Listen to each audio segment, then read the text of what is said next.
नमस्कार, स्वागत आहे तुमचं सुषमाज किचन मध्ये। आज आपण कांदा लसूण विरहित भरलं वांग तयार करणार आहोत, ते पण अगदी झटपट 10 मिनिटात कुकर मध्ये। अगदी अप्रतिम चवीचं हे भरलं वांग तयार होतं। यामध्ये कांदा लसूण वापरला नाही, त्यामुळे हे वांग तुम्ही नैवेद्यासाठी पण ही वांग्याची भाजी तुम्ही वापरू शकता। टिफिन साठी पण अगदी 5 ते 10 मिनिटात ही भाजी झटपट तयार होते। रेसिपी शेवटपर्यंत बघा। रेसिपीला लाईक करा, चॅनलला सबस्क्राईब करा, तसेच बेल नोटिफिकेशन पण ऑल वर प्रेस करा, म्हणजे तुम्हाला माझ्या प्रत्येक नवीन रेसिपीचं नोटिफिकेशन सर्वात आधी येईल। आता आपण झटपट भरलं वांग कुकर मध्ये तयार करूया। आपण झटपट असं कांदा लसूण विरहित भरलं वांग तयार करतोय।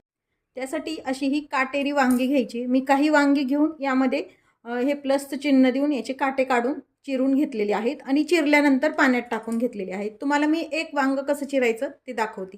हे जे वांग आहे कसं चिरायचे ते दाखवते। याचं जे देठ असतं ते आपल्याला काढून घ्यायचे वरच्या साईडनं। याचे थोडेसे जे काटे असतात ते पण काढायचे, नाही तर मग खाताना काय होतं एखाद्यावेळेस घशात लागतात, त्यामुळे हे काटे पण मी काढून घेतले। काही जण पूर्ण हे देठ पण काढून टाकतात, पण याची टेस्ट छान भाजीमध्ये उतरते, त्यामुळे हे ठेवायचं, त्यापेक्षा फक्त काटे काढून घ्यायचे। आणि या साईडनं हे प्लसचं चिन्ह याला देऊन घ्यायचं। वांग चेक करायचं कट केल्यानंतर किडका आहे का ते।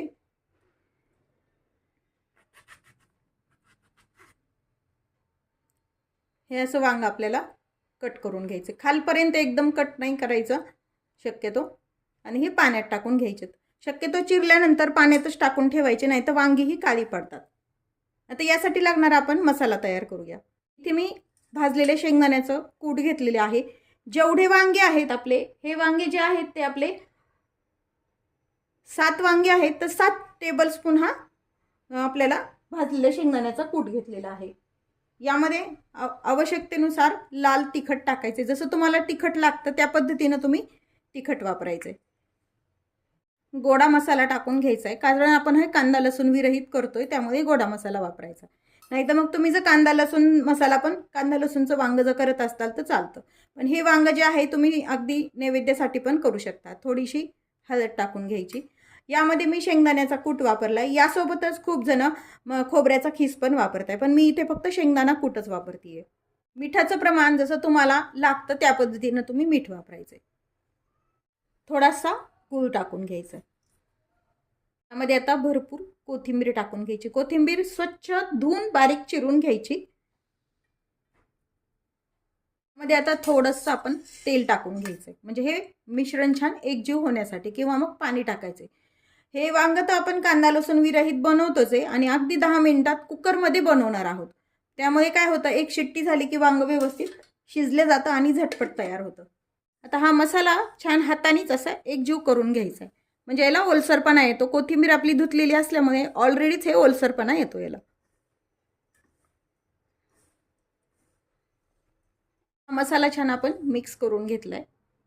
मसाला तयार करून घेतलाय। यातली जी वांगी आहेत यातलं पाणी निथळून घ्यायचंय, आणि ह्या वांग्याला आतल्या साईडनं थोडंसं अगदी मीठ लावून घ्यायचंय। म्हणजे काय होतं मसाला जरी आपला ग्रेव्हीमध्ये उतरतो ना, त्यामुळे वांग्याला मिठाची चव लागत नाही, त्यामुळे या पद्धतीने केल्यानंतर मिठाची चव छान वांग्याला लागते।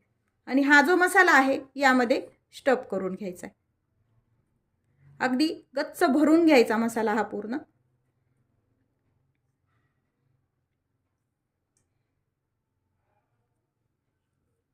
असं दाबून मसाला व्यवस्थित भरून घ्यायचा आहे।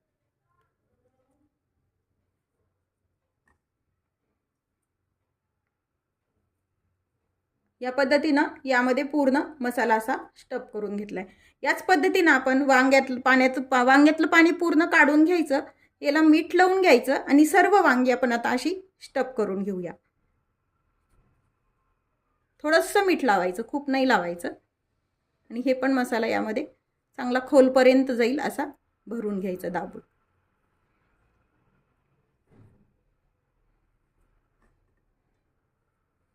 अशीच आता आपण सर्व वांगी यामध्ये मसाला भरून घेऊया। ही जी वांगी आहेत सर्व आपण भरून घेतली। हा जो मसाला आहे आपल्याला नंतर वांग्यावरती भाजी करताना टाकून घ्यायचा शिल्लक राहिलेला।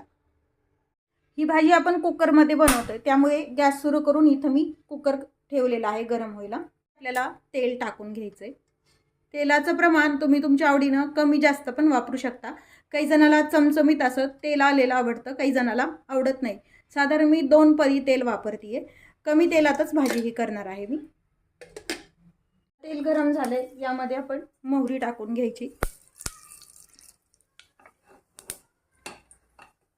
मोहरी छान तडतडली की जिरं टाकून घ्यायचे. तर ती छान तडतडली, जिरं टाकून घेऊया. जिरा आणि मोहरीचा तडका दिल्यानंतर 5 ते 6 पानं कढीपत्त्याची अशी तोडून टाकायची, म्हणजे वास पण छान लागतो आणि खाण्यात येतात. तिशी फोडणीमध्ये कोथिंबीर टाकून घ्या, म्हणजे वास छान लागतो भाजीला. आणि हे जे आपण भरून घेतलेले वांगे आहेत ते कुकरमध्ये तडक्यामध्ये ठेवून घ्यायचे. ही वांगी आपण फोडणीत टाकून घेतलीत. 1-2 मिनिट असे खालीवर याला परतून घ्या, म्हणजे सर्व साईडनं वांगी छान अशी भाजल्यासारखी होतात. आपण तडक्यामध्ये टाकून घेतली. हा जो मसाला आहे आपला शिल्लक राहिलेला, हा वरती असा टाकून घ्यायचा. कढईमध्ये पण भाजी छान होते, पण कुकरमध्ये कसं पटकन वांग शिजलं जातं, कढईमध्ये वेळ लागतो शिजायला, त्यामुळे अशी झटपट ही भाजी आपण तयार करू शकतो. यामध्ये अगदी थोडंसं, साधारण अर्धी वाटीभरच पाणी यामध्ये आपल्याला टाकून घ्यायचं. खूप नाही घ्यायचं, थोडंसंच पाणी यामध्ये घ्यायचंय. यामध्ये आपण पाणी टाकून घेतलंय, थोडंसंच पाणी टाकलंय, पाहू शकता तुम्ही, अगदी थोडं, म्हणजे हे छान सुक्क वांग पण तयार होतं. रस्सा जर हवा असेल तर तुम्ही जास्त पण वापरू शकता. आता याचं झाकण लावून घ्यायचंय. मीडियम हीटवरती 1 कुकरची शिट्टी करून घ्यायची. एकच शिट्टी होऊ द्यायची. जास्त शिट्ट्या झाल्या तर वांग ओव्हर कुक होतं, त्यामुळे साधारण एका शिट्टीमध्ये वांग व्यवस्थित शिजलं जातं. कुकरची 1 शिट्टी झाली, पूर्ण वाफ जाऊ द्यायची याची, आणि मग याचं झाकण उघडायचं. पाहू शकता तुम्ही, छान आपलं असं वांग पण शिजल्या गेलंय आणि अगदी मीडियम असा मसाला तयार झालेला आहे. वांग शिजलंय, भाजी तयार आहे. यावरती छान कोथिंबीर टाकून घ्यायची बारीक चिरलेली. आपलं वांग शिजलंय पण छान, आणि पाहिजे तेवढा छान रस्सा पण झाला. यापेक्षा तुम्हाला जर रस्सा जास्त आवडत असेल तर तुम्ही यामध्ये जास्त पाणी पण वापरू शकता.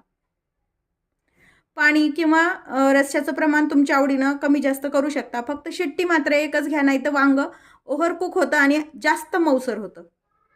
तयार आहे आपली झटपट अशी कुकरमधली वांग्याची भाजी. भाकरी, पोळी, ज्वारीची भाकरी, बाजरीची भाकरी कशासोबतही ही भाजी अप्रतिम लागते आणि अगदी 10 मिनिटात तयार होते. तुम्ही ही भाजी टिफिनला पण तयार करू शकता, झटपट तयार होते. त्यामुळे तयार आहे आपली झटपट 5 ते 10 मिनिटामध्ये भरल्या वांग्याची भाजी. ही तुम्ही भाजी टिफिनला देऊ शकता आणि झटपट पण तयार होते. कांदा लसूण नसल्यामुळे ही भाजी नैवेद्याला पण चालते. रेसिपीला लाईक करा, चॅनलला सबस्क्राईब करा, तसेच बेल नोटिफिकेशन पण ऑलवर प्रेस करा, म्हणजे तुम्हाला माझ्या प्रत्येक नवीन रेसिपीचं नोटिफिकेशन सर्वात आधी येईल.